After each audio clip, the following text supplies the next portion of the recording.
Cybersecurity leaders across the globe trust and depend on the Cyberwire every day to deliver the news and analysis they need to do their jobs. With the industry's largest B2B podcast network, it's no wonder so many top security companies trust us to get the word out about their brand and fill their sales funnels. Let us help you reach decision makers in hard-to-reach roles and build your business by becoming a Cyberwire sponsor. Visit thecyberwire.com/sponsorship to learn more.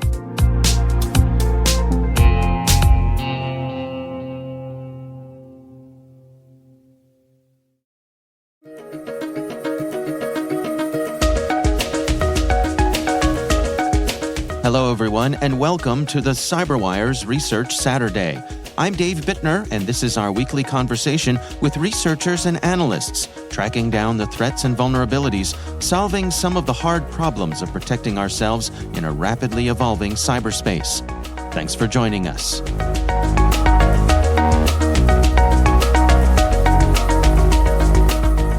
I recently had downloaded a honeypot that was written in Golang, and it was immediately getting hits after, I'd say, 15 or 20 minutes of being up. But I noticed an automated scan came in, and it tried to download some malware to my system. That's Larry Cashdollar, Principal Security Intelligence Response Engineer at Akamai. The research we're discussing today is titled KmsdBot, the Attack and Mine Malware.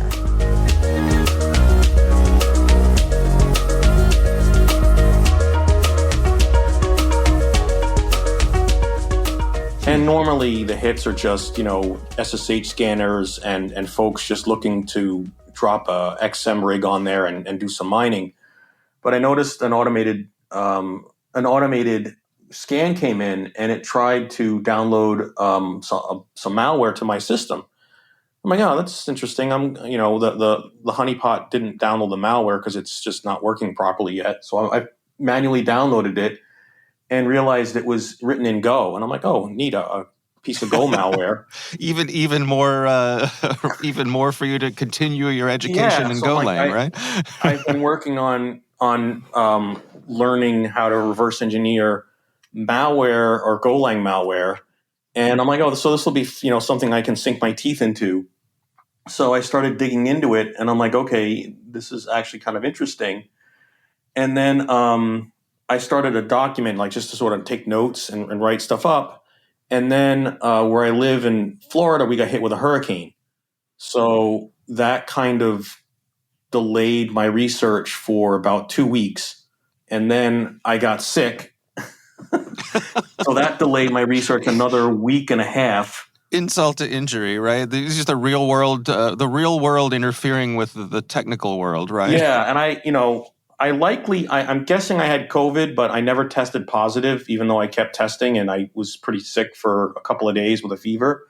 But I just assumed it was COVID, and just stayed in my room, and my family stayed on the other side of the house. But after I started feeling better, I'm like, I'm going to go back to that botnet that I found and start poking at it some more. And one night during a bout of insomnia, I ended up in my office and decided I was going to poke at it. And I started digging into the malware, looking at the functions and disassembling functions and looking at the code.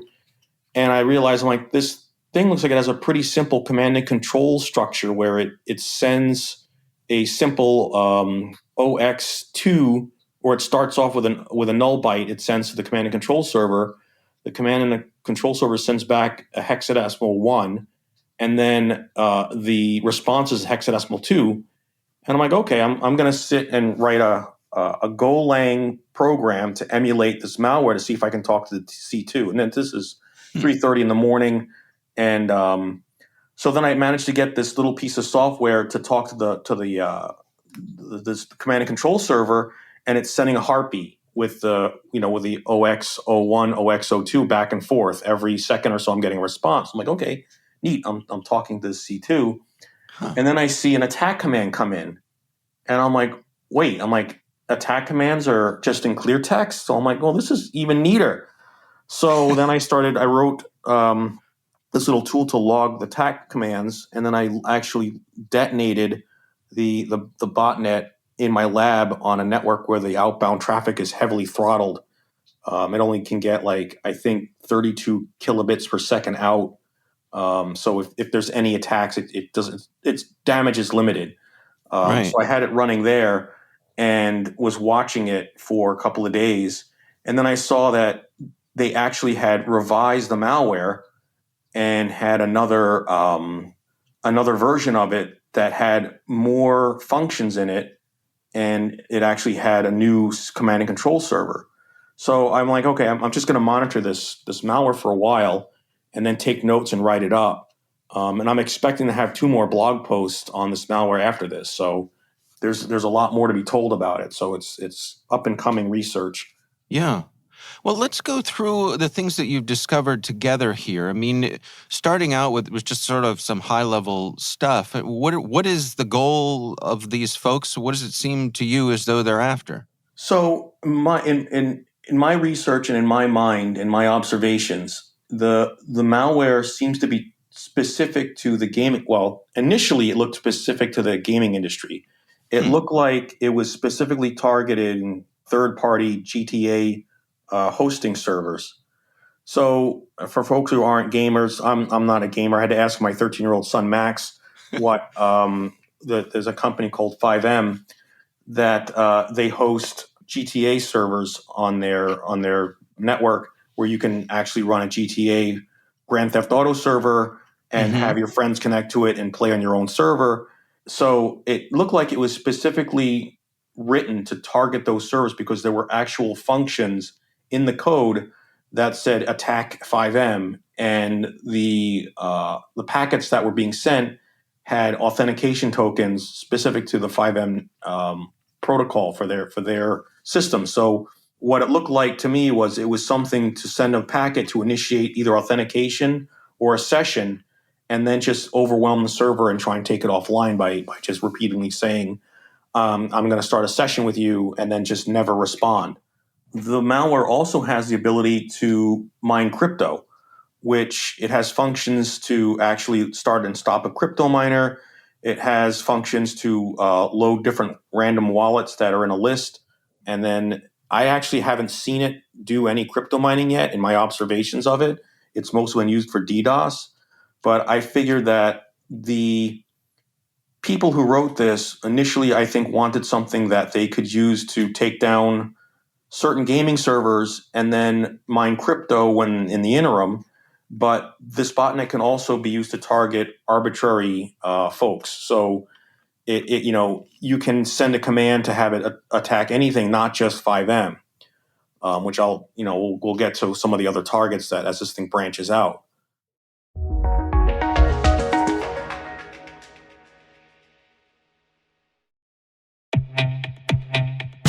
This episode of The Cyberwire is made possible in part by Intrusion. Intrusion plugs the holes in your current security architecture with applied threat intelligence. Intrusion uses machine learning and their proprietary database to make real-time block decisions based on 3 decades of internet history, reputation, and behavior for every single connection, in and out. Do you know who your network is talking to? Learn more at intrusion.com.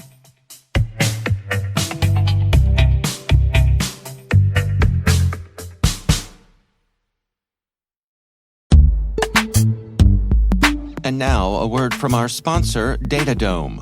50% of online traffic is made up of bots. Cybercriminals use bots to steal digital businesses' content, user accounts, and even their inventory. Datadome's bot and online fraud protection solution detects and mitigates attacks with unparalleled accuracy and zero compromise. Datadome defends mobile apps, websites, and APIs against ATO, scraping, carding, DDoS, and more. The machine learning solution analyzes 3 trillion signals per day to adapt to new threats in real time. Combined with 24/7 SOC experts, it protects hundreds of brands worldwide, including Reddit, Patreon, and AngelList. Datadome is fully transparent, easy to deploy, and frictionless for consumers. In 2022, Datadome was named a strong performer in the Forrester Wave bot management and ranked the top G2 leader in bot detection and mitigation for fall 2022. Visit datadome.co/cyberwire to start your free 30-day trial. Get fully set up in under an hour. That's datadome.co/cyberwire.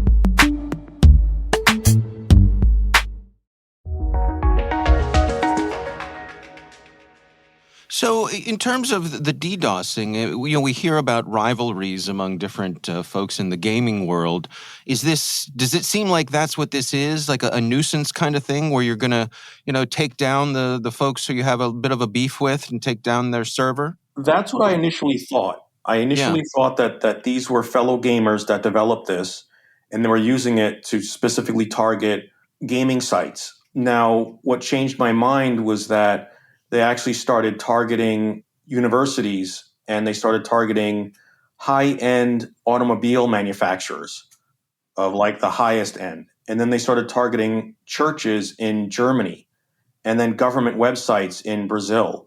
So then I realized that it wasn't just a bunch of, gaming kids that were targeting gaming sites. This might be an actual botnet that either someone is renting out for a fee. You can target a specific site for X amount of time, for X amount of money, or it was being lent out to other folks who could, say, hey, I want to target this site for 60 seconds with a UDP attack. So it's something else was going on there because of the erraticness of the targets. So we're still monitoring the targets. It's actually been relatively quiet right now, but I'm sure it'll spin back up. And in terms of the sophistication that you think we're dealing with here, I mean, you mentioned that this is written in Golang, which is, my sense, is becoming more and more popular. Can you speak to why that is? Why are folks choosing that particular development language? I think Golang offers a lot of functionality, and it's relatively robust language that I think malware authors are leaning towards because it's got a lot of built-in functions that you might have to implement yourself in other programming languages. And I think because of the way the Golang binaries are built, they're statically compiled. So you get a 10, 15 megabyte compiled binary versus a 40, 50 kilobyte compiled binary that's in C.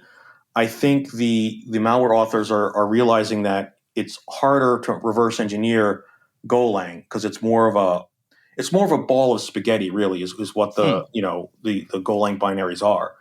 And the way Golang binaries organize their strings, the strings aren't just kept in the binary in certain areas. It's like one ball, and that ball is indexed and carved up to get the string that you want out of that section of the binary, and then used in the program. So it's more tedious for reverse engineers, I think, to edit or to not edit, but to reverse engineer a Golang binary. So I think that's why the authors are leaning towards it. So, in terms of defending yourself against this, what are your recommendations? I recommend that if folks have systems that are internet facing, they should either disable password authentication and only allow SSH key authentication, or they should ensure that their passwords are secure. Because this thing has a list of passwords that it can download and update from itself or from the command and control server. They have a list of passwords that can be dynamically updated, and they try those passwords over SSH at unsuspecting systems on the network, on the internet. And if you don't allow password authentication, there's no way they can get in through that method. Now, whether they make any adjustments onto how they infect systems is yet to be seen, but that's their primary infection vectors is weak SSH login credentials.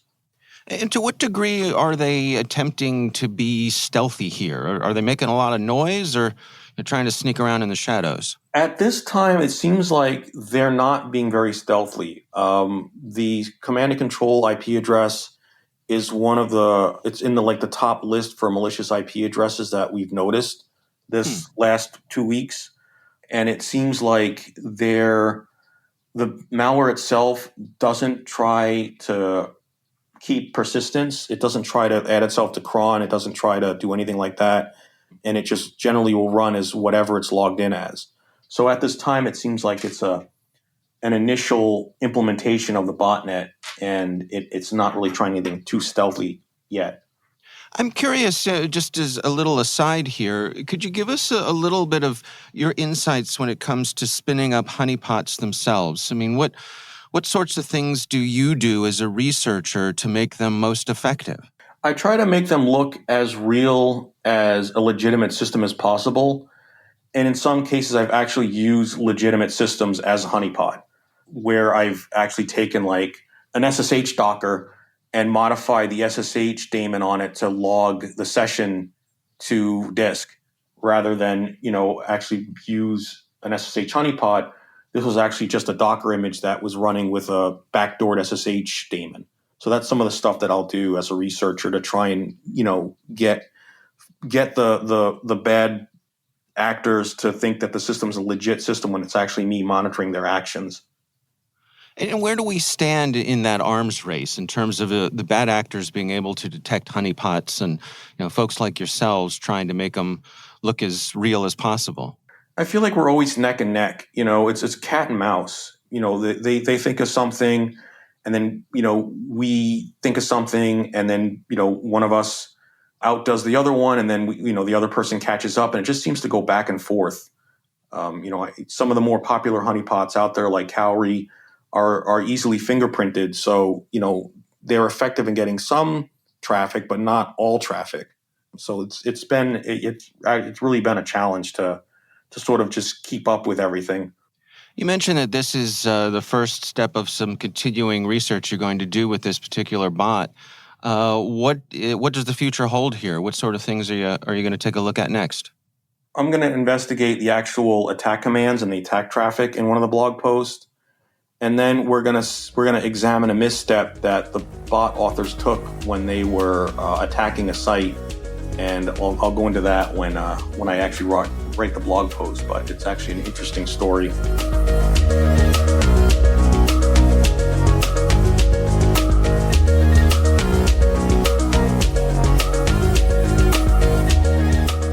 Our thanks to Larry Cashdollar from Akamai for joining us. The research is titled KmsdBot, the Attack and Mine Malware. We'll have a link in the show notes.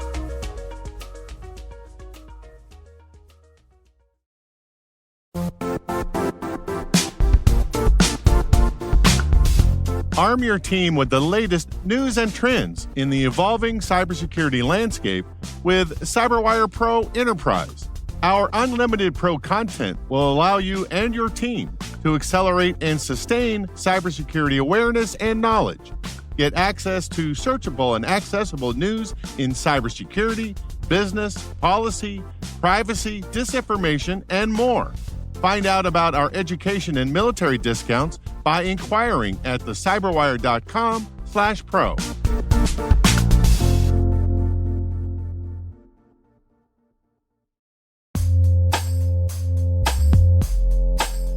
Hey everybody, Dave here.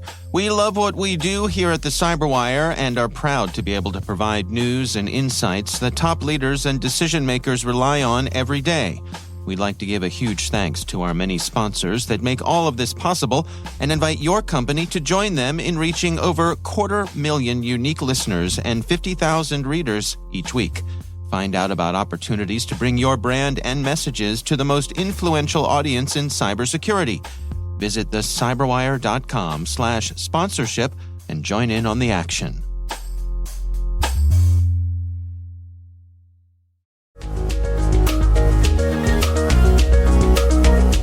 The CyberWire podcast is proudly produced in Maryland out of the startup studios of Data Tribe, where they're co-building the next generation of cybersecurity teams and technologies.